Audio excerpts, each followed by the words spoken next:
আসসালামু আলাইকুম। শুরু করতে যাচ্ছি মাই সুইটহার্ট লেখনীতে ফারজানা মনি। পর্ব ১৮। অরণ্যকে দেখে পাখির গত রাতের দুঃখগুলোর কথা মনে পড়ে গেল। সেই সাথে বেশ রাগ হলো সামনে বসে থাকা মানুষটির উপর। অন্য সময় হলে এই মুহূর্তে পাখি বড় ভাইয়ার ভয়ে ফোনে হাত পর্যন্ত লাগাতো না। কিন্তু আজ পাখির ইচ্ছে করলো চরম লেভেলের অবাধ্য হতে। তাই তো সে চেয়ারের নিচে এক পা দোলাতে দোলাতে ফোনের ভলিউম ফুল বাড়িয়ে রিলস দেখছে। তাকে দেখে মনে হচ্ছে এই মুহূর্তে খেতে খেতে ফোন দেখা ছাড়া আর এই পৃথিবীতে কোনো কাজ নেই। অরণ্য পুরো বিষয়টা দেখেও কিছু বলল না। এর মাঝে রোকেয়া গরম গরম পরোটা নিয়ে আসলেন, সাথে ডিম পোচ ও কষা গরুর মাংস। টেবিলের সামনে এসে উনি পাখিকে দেখে বেশ খুশি হলেন। মনে মনে ভাবলেন এখন থেকে পাখিকে দিয়েই অরণ্যের টুকটাক কাজগুলো করাবেন। এতে যদি দুজনের মাঝে দূরত্বটা একটু কমে আসে। রোকেয়া এগিয়ে এসে খাবারগুলো টেবিলে রাখলেন। অতঃপর ব্যস্ততা দেখিয়ে পাখির উদ্দেশ্যে বলে উঠলেন, পাখিমা, অরণ্যকে খাবারগুলো সার্ভ করে দে, আমাকে কিচেনে যেতে হবে। বড় আম্মুর কথা শুনে পাখি একবার তাকালো ওনার দিকে, আরেকবার তাকালো সামনে বসে থাকা যন্ত্র মানবটার দিকে, যিনি এখনো এক দৃষ্টিতে ফোন স্ক্রল করছেন। পাখি দুই দিকে মাথা নাড়িয়ে অসম্মতি জানাতে চাইল, কিন্তু এর আগেই রোকেয়া হন্তদন্ত পায়ে হাঁটলেন কিচেনের দিকে। মেয়েটা বেশ বিরক্ত হলো। ফোনে উপন্যাস নিয়ে একটা ট্রেন্ডিং রিলস দেখছিল। এর মাঝে এই কাজটুকু তার মোটেও পছন্দ হলো না। তবুও বিরক্ত ভঙ্গিতে সামনের মানুষটির প্লেটে ২টা পরোটা তুলে দিল, আর মনে মনে ভেংচি কেটে বিড়বিড়ালো, ভাব দেখলে বাঁচি না। নিজের খাবার নিজে তুলে খেলে বোধহয় হাতে পাপ লাগবে।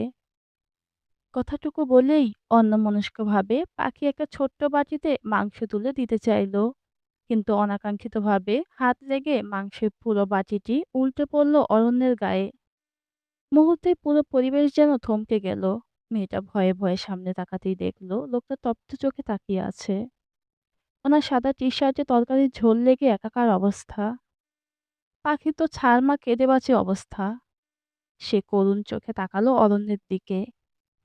এর মাঝেই অরণ্য বিকট শব্দে ধমকে উঠল, ইডিয়েট! কাজ করার সময় মন কোথায় থাকে? এমন হৃদয় কাঁপানো ধমক শুনে মেয়েটা কেঁপে উঠল। সঙ্গে সঙ্গে তার হাতের চামচটা ছিটকে পড়ল ডিমের পিরিচের উপর।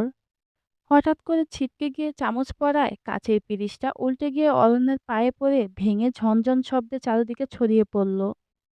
মুহূর্তের মধ্যে কি ঘটে গেল সব যেন পাখির মাথার উপর দিয়ে যাচ্ছে। মেয়েটা গোল গোল চোখে অরণ্যের দিকে তাকালো। পায়ে পড়ে কাচের একটা আস্ত পিরিচ ভেঙে গুড়িয়ে গেল, কিন্তু লোকটা কেমন যন্ত্রের মতো তাকিয়ে আছে। সামান্য ইশটুকু মুখ দিয়ে উচ্চারণ করেনি। ডাইনিং টেবিলে এমন বিকট শব্দ শুনে কিচেন থেকে রোকেয়া ও রোকসানা দৌড়ে এলো। তাদের সাথে এলো সালমা খালা। এসেই তারা থমকে গেল। মেঝেতে ছড়িয়ে আছে কাচের টুকরো, আর অরণ্যের মুখে ভয়ঙ্কর রাগের ছাপ। ছেলেটা সাদা টি শার্টের বুকের কাছে তরকারির ঝোলের মাখামাখি। পাখি তখনও স্থির হয়ে দাঁড়িয়ে আছে, চোখ দুটো ভয়ে নিচু করে রেখেছে। রোকেয়া দ্রুত এগিয়ে এসে অরণ্যের দিকে তাকালেন। বাবা, পায়ে লাগেনি তো? কিন্তু অরণ্য যেন কারো কথা শুনতেই পাচ্ছে না। তার তীক্ষ্ণ দৃষ্টি আটকে আছে পাখির দিকে। মেয়েটার মুখটা মুহূর্তেই শুকিয়ে একটুখানি হয়ে গেছে। অরণ্যের এই রূপ সে আগেও দেখেছে, কিন্তু আজকে যেন ভয়টা একটু বেশিই লাগছে। অরণ্য ধীরে ধীরে পা বাড়িয়ে ভাঙা কাচের উপর থেকে সরে দাঁড়ালো। তারপর কঠিন গলায় বলল, স্টুপিড! সমস্যা কি তোর? সিম্পল একটা কাজ মনোযোগ দিয়ে করতে পারিস না? তার কণ্ঠের কঠোরতায় পুরো ডাইনিং হল নিস্তব্ধ হয়ে গেল। কাজের সময় মন কোথায় থাকে তোর? পাখি কাঁপা কাঁপা চোখে তাকিয়ে রইল। ঠোঁট নড়লেও কোনো শব্দ বের হলো না। রোকসানা ছুটে এসে পাখির পাশে দাঁড়ালেন। অরণ্য, হয়েছে, মেয়েটা ইচ্ছে করে করেনি, ওকে আর বকিস না। কিন্তু অরণ্যের রাগ তখনও কমেনি। সে নিচের দিকে তাকিয়ে ঘন ঘন কয়েকটা শ্বাস নিল। সবকিছু বিরক্ত লাগছে তার কাছে। পাখির মাথা নিচু করে দাঁড়িয়ে আছে, নিজের অজান্তেই চোখের কোণে পানি জমেছে। সেই দৃশ্যটা দেখে রোকেয়ার বুকটা কেমন করে উঠল। তিনি দ্রুত ছেলের সামনে এসে বললেন, অরণ্য, তুই একটু শান্ত হ। একটা ভুলের জন্য এতটা রাগ করার কি আছে? মেয়েটা ভয় পেয়ে গেছে। রোকেয়ার কথায় অরণ্য কিছুক্ষণ চুপ করে রইল। অতঃপর সে রাগী চোখে পাখির দিকে তাকালো। সেদিকে তাকিয়েই মায়ের উদ্দেশ্যে জানালো, এখন থেকে আমার কোনো কাজ তুমি করতে না পারলে জানিয়ে দেবে, নিজেই করে নেব। কোনো ডাম্প হেডকে দিয়ে কিছু করানোর দরকার নেই। তারপর বিনা বাক্য বেয়ে গটগট করে সেখান থেকে প্রস্থান নিল। অরণ্য চলে যেতেই রোকসানা ধীরে ধীরে পাখির কাছে এগিয়ে এলেন। মেয়েটার কাঁধে হাতে রেখে নিজের দিকে ফেরাতে চাইলেন, কিন্তু পাখি নড়ল না। রোকসানার বুকটা কেমন করে উঠল। তিনি বুঝতে পারলেন মেয়েটা শুধু অরণ্যের ধমকে কষ্টই পায়নি, তার ভেতরে জমে থাকা অভিমানটাও আজ একটু বেশি আঘাত পেয়েছে। এই বাড়ির ছেলে মেয়েদের কাউকেই খুব বেশি বকাঝকা করা হয় না, সবাইকে আদরেই বড় করা হয়েছে। শুধু অরণ্যই মাঝে মধ্যে ভাই বোনদের একটু ধমক দেয়, তার একটা ধমকে পুরো বাড়ি নিস্তব্ধ হয়ে যায়। আজও তার ব্যতিক্রম হয়নি, কিন্তু আজকের ঘটনাটা একটু আলাদা, কারণ এতদিন অরণ্যের ধমক ছিল বড় ভাইয়ের শাসন, আর আজ সেই একই ধমক পেয়েছে তার স্ত্রী হয়ে। আর স্বামীর কাছ থেকে কষ্ট পেলে একজন মেয়ের অভিমান হওয়াটাই তো স্বাভাবিক। পাখির মুখের দিকে তাকিয়ে রোকসানা সেই অভিমানটুকু স্পষ্ট দেখতে পেলেন। তিনি আবারও মেয়েটাকে নিজের দিকে ফেরাতে চাইলেন, পাখিমা। কিন্তু কোনো উত্তর দিল না মেয়েটা। আস্তে করে নিজের কাঁধ থেকে আম্মুর হাতটা সরিয়ে নিল। তারপর অভিমানী পায়ে হন হন করে চলে গেল নিজের ঘরের দিকে। পেছন থেকে সকলেই দীর্ঘশ্বাস ফেলল নতুন জামাই বউয়ের প্রস্থান দেখে। রোকসানা কিছুটা চিন্তিত ভঙ্গিতে বড়জাকে বললেন, বড় ভাবি, এরা দুইজন তো একজন উত্তর মেরুর আরেকজন দক্ষিণ মেরুর। এদের সংসার কিভাবে হবে? আমার তো মনে হয় শীঘ্রই বাড়িতে তৃতীয় বিশ্বযুদ্ধ হতে চলেছে। রোকেয়া রোকসানার কাঁধে এক হাতে রেখে আশ্বস্ত করে জানালেন, চিন্তা করিস না মেজো, ওদেরকে সময় দে, দেখবি সব ঠিক হয়ে গেছে। এদিকে পালক স্টাডি টেবিলে বসে আর্থিক বিবরণীর অঙ্ক করছিল। হঠাৎ বোনকে রাগী মুডে রুমে আসতে দেখে তার মনোযোগ ভঙ্গ হলো। পাখি ধপাস করে বিছানায় সোজা হয়ে শুয়ে সিলিং এর দিকে তাকিয়ে রাগে গজরাতে গজরাতে বলল, হাম্বার হাম্বা, ভাল্লুকের ভাল্লুক, তোর বল জামাই মরবো বেটা খারুস। পাখির এমন অদ্ভুত কথা শুনে পালক কিছুক্ষণ চুপ করে রইল।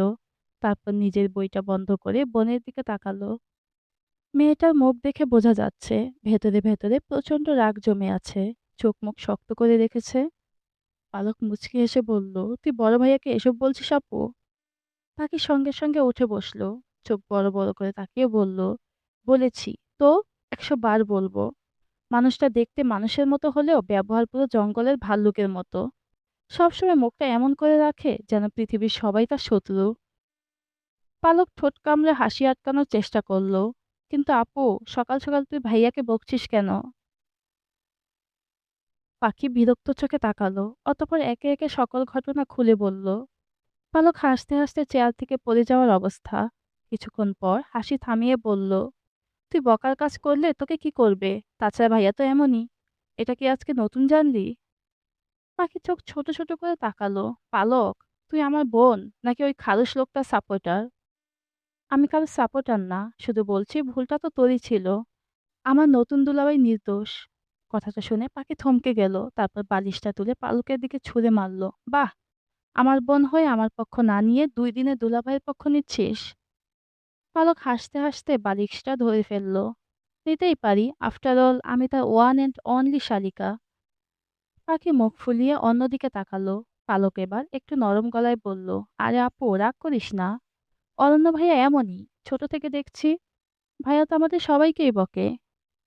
পাখি ভ্রু কুঁচকে তাকালো। আজকে আমার কি দোষ ছিল? বাটি যদি আপনা আপনি উল্টে পড়ে যায় তার গায়ের উপর, তাহলে আমি কি করব? আমি কি ইচ্ছে করে ফেলেছি? পালক হাসতে হাসতে বাহবা দিয়ে বলল, সাবাস। এই না হলো লজিক? বাটি আপনা আপনি উল্টে পড়ে গেছে, এতে আমার বোনের কি দোষ? পাখি অবাক চোখে তাকালো। তুই কি আমাকে নিয়ে মজা করছিস? পালক হাত দিয়ে মশা তাড়ানোর ভঙ্গিতে বলল, আরে ধুর, মজা কেন করব? তুই তো আমার কিউটের ডিব্বা লক্ষ্মী আপু। কথাটা বলেই পালক উঠে এসে বোনের গাল টেনে দেয়। পাখি ঝাড়া দিয়ে ওর হাত সরিয়ে বিরক্ত ভঙ্গিতে বলে, শর্ত বাল, ব্যথা পাচ্ছি। উফ আপু, তোর গোলাপি গাল দুটো দেখলেই টেনে দিতে মন চায়।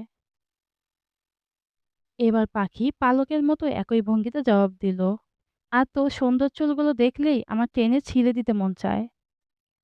কথার এক পর্যায়ে দুই বোন একসাথে খিলখিল করে হেসে উঠল, কিন্তু পরক্ষণেই আবার অরণ্যের রাগী মুখটা মনে পড়তেই মুখ বাঁকিয়ে ফেলল পাখি।